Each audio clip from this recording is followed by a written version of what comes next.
On the 17th of October, 1780, about 2 hours before the daybreak, the enemy came in like a flood, burning and destroying all before them. The first thing I knew, they burst into my doors and rushed in.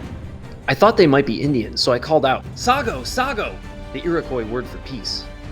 One answered, "There are no Indians here. You needn't Sago, damn you. Get up and leave the house before the Indians come." I wasn't sure if they might be Patriot militia come to warn us of an incoming raid. I asked them who they were. "Damn you!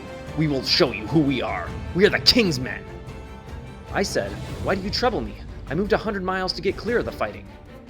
They answered, "We know who are King's men. We know who are friends and who are not. Leave the house immediately, or it will be the worse for you." I took down a pair of breeches and a jacket that hung behind the bed.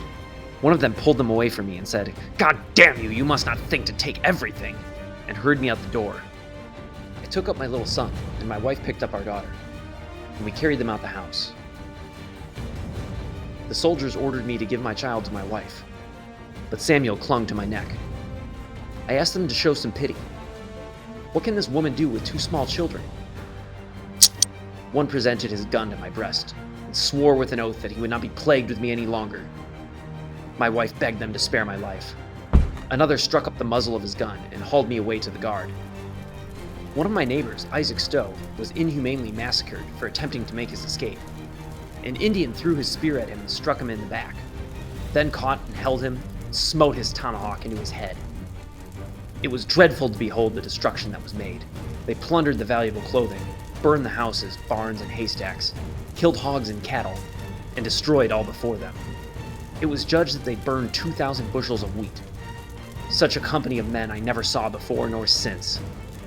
They were the scourge of the earth, a parcel of Tories and thieves who had left their country to escape the halter. Their commander was John Monroe. I had heard of him not long since Canada. He is a poor, old, drunken, sore-eyed vagabond who goes prowling around back alleys.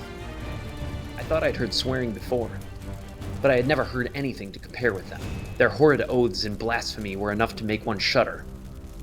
It is beyond the art of the pen to picture them out, or the tongue of eloquence in the greatest orator to give them a true description. But judge what my feelings were at this time, to see my house in flames, my wife and children turned out of doors, almost naked, myself hauled away among savages, and men more inhumane than they.